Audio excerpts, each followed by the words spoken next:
What's up, guys and gals, and of course my anomalies. I am DecoyZ, and fun fact, Spider-Man was the very first word I could ever write, read, and say. So, I'm a Spider-Man fan. And I've watched like every Spider-Man TV show and every Spider-Man movie, and I have to say, they're all crap. That's a lie. They're all good in their different ways. Tobey Maguire is an amazing Peter Parker, Andrew Garfield is an okay Spider-Man, but a terrible Peter Parker, and Tom Holland is a good mix between them. Now, I think Tom Holland's Spider-Man is personally my favorite Spider-Man, but I can see where Spider-Man fans don't like it, because it's not the same Spider-Man. Yes, the actor does really good, but the stories themselves aren't actually real Spider-Man stories. Iron Man isn't supposed to be this big part of Peter's life until quite later, and I felt that too. So I thought, what if I created my own Spider-Man trilogy? My own Spider-Man show? As a Don-defied Spider-Man fan, I will create a brand new Spider-Man trilogy. Now, in this world, let's pretend Homecoming never existed, because it would feel a little bit odd if Homecoming still existed, because this isn't in the MCU. This is just a Spider-Man trilogy, just Spider-Man and Spider-Man alone. What am I going to call this trilogy? The Spectacular Spider-Man. The first film would be called Spider-Man. Yep, that's it, just Spider-Man. That's all you need to know. In this film, Peter, Harry, and MJ are all big friends, but like actual friends. Like, not like, even the Sam Raimi trilogy got this wrong. In none of the films have I ever thought of Peter and Harry as friends.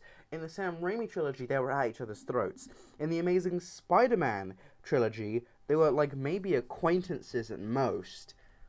And there isn't even a Harry in the fucking Spider-Man Homecoming universe. Like, what the fuck? So they'd actually be portrayed as best friends. The beginning part of the film would build up their friendship. MJ is best friends with Harry and Peter's best friends with Harry, and they're really cool friends. They got really good chemistry, they really like each other, they're really, playing around. Peter, at some point, gets an internship at the Octavius Incorporated building place. Instead of the Osborn, he goes in and he does a bunch of work and he meets Dr. Octopus. Well, his name's Octavius. But maybe not for long.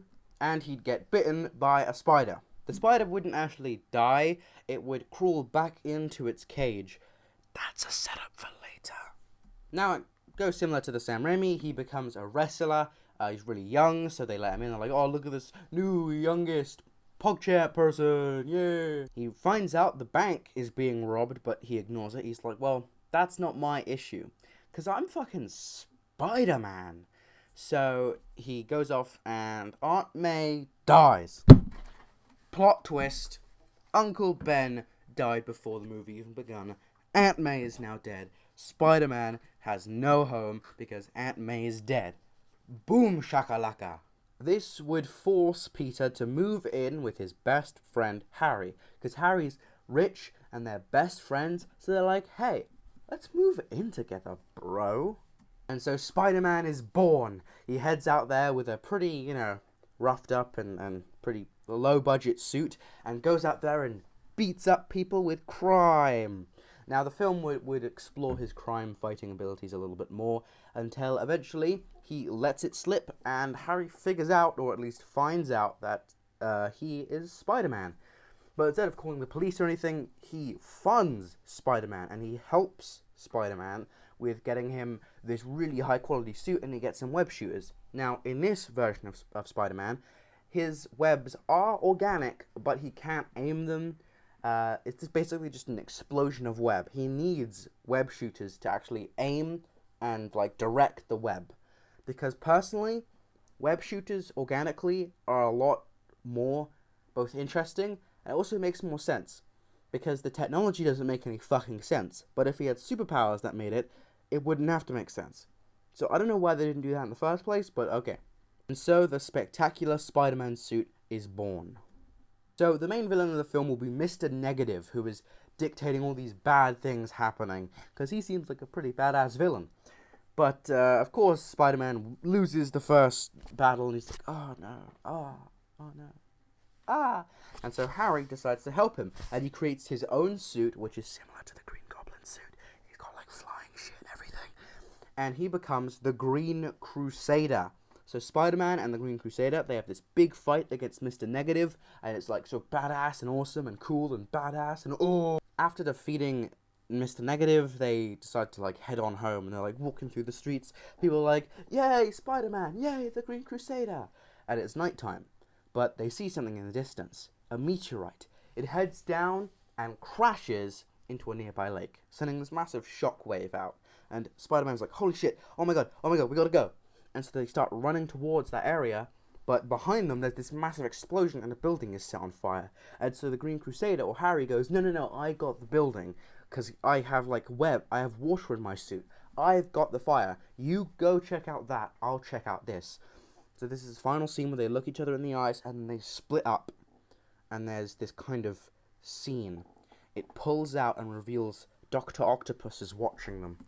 And there's a smile creeping along his face. So that would be the first film. Hopefully it would, bring a bunch of, reinventiveness to the franchise, because Harry's a superhero, so if Spider-Man has an actual sidekick, or maybe he's the sidekick, or they're just equals, and they really like to fight crime together. But, of course, we have to have the second film, which will be called Spider-Man Venomized. And now, from the title, you can most probably understand what the film's about.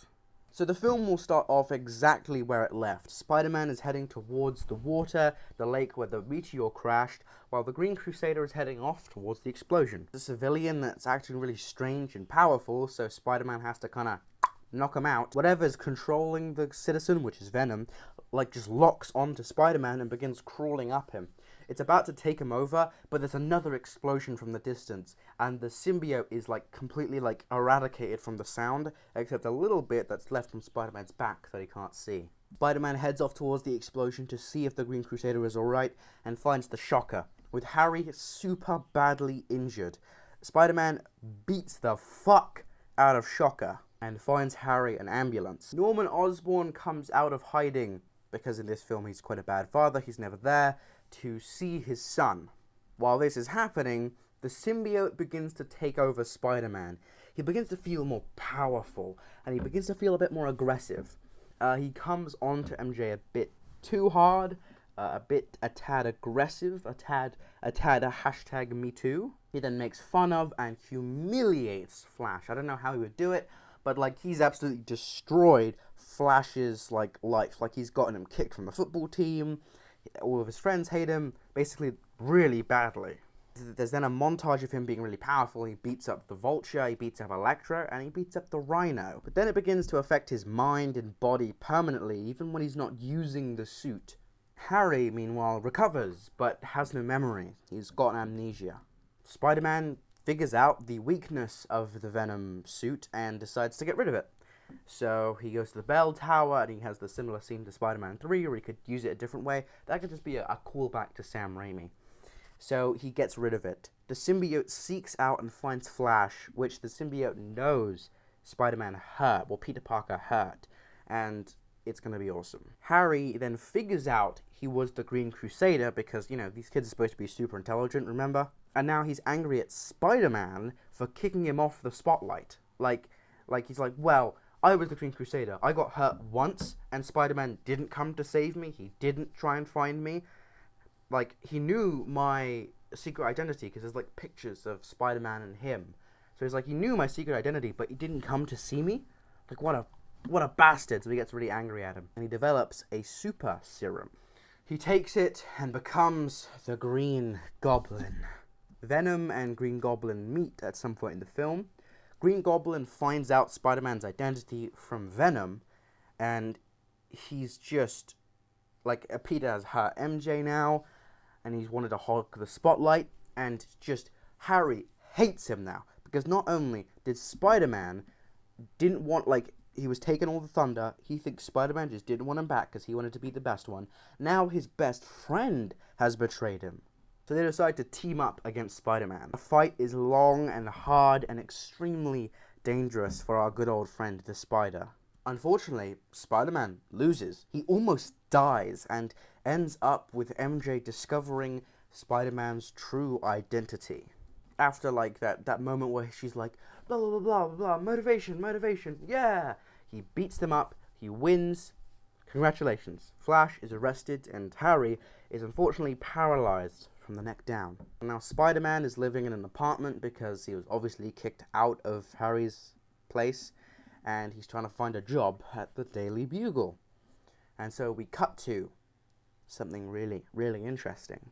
Norman, who's weeping over his son, is approached by a man with tentacle arms with a proposal of a plan.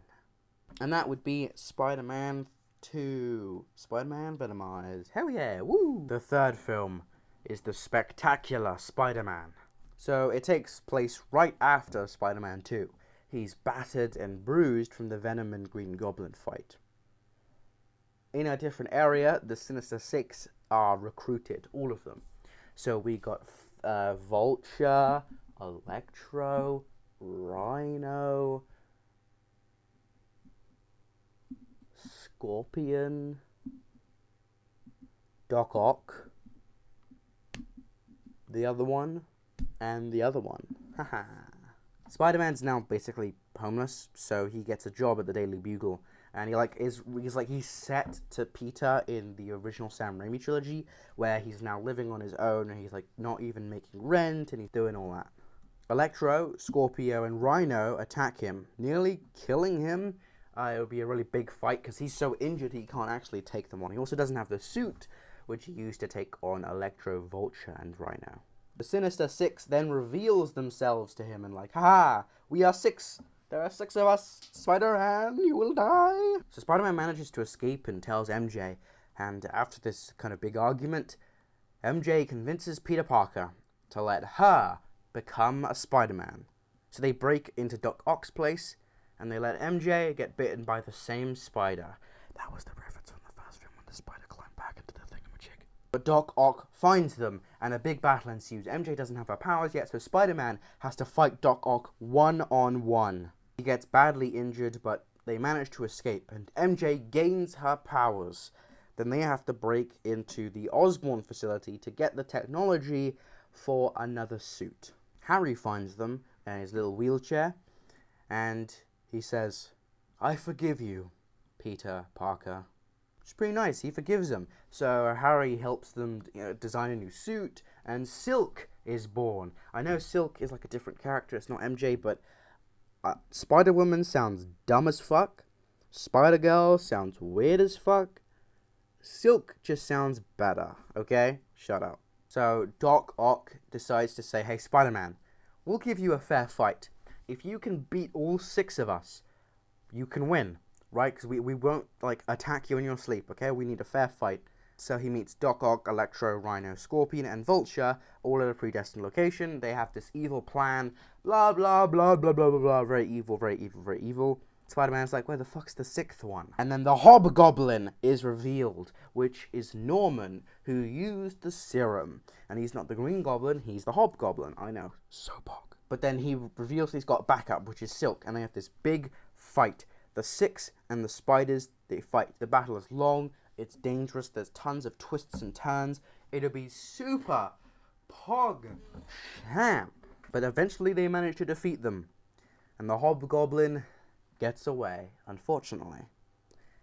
Nearby bystanders are screaming like, whoa, that's amazing, he's amazing. And the other one goes, that wasn't amazing. That was spectacular. Well, seems to be a happy ending, right? I mean, MJ's fine, Peter's killed everyone. That's pretty cool, right? Well, no, because security footage is shown to the public at an event of Harry saying, I forgive you, Peter Parker, and having Spider-Man not object to it at all. His identity is shown to the world by good old Norman. Now, this film will have an after-credits scene. I know that the other two didn't, but this one will have an after-credits scene. There'll be a man sitting in a chair, locked down. Something drips on him from above, a red liquid. It crawls up his arm and into his throat. down and around, and he looks up, saying, "Carnage is coming." So yeah, that's a Carnage teaser. The second after credit scene would be Doc Ock sitting in the waiting room. His son comes up to him to visit him in prison, and he says this: "You failed. The reason why, Father, is because you took the wrong approach. You can't kill a superhero, not unless you kill his reputation first." "What are you saying, son?" "I'm going to become Spider-Man. A superior Spider-Man. And when everyone realizes how better I am, then I'll kill him. And I'll do much better of a job than you did, Father." What? A superior Spider-Man teaser? What? Oh, is it just me that enjoys the superior Spider-Man concept? Oh, I'm sorry. I'm sorry. Thank you so much for watching. Please subscribe to become an anomaly, part of our family. Join the Discord. I got tons of cool stuff there. I have a Minecraft server. Go onto my Minecraft server. Join my Minecraft server. If you don't, I'm going to kill you. Anyway, also make sure to subscribe and like and subscribe and like and subscribe and like. If you don't, I will kill you. Also, I won't kill you because I'm nice. Black Lives Matter, baby.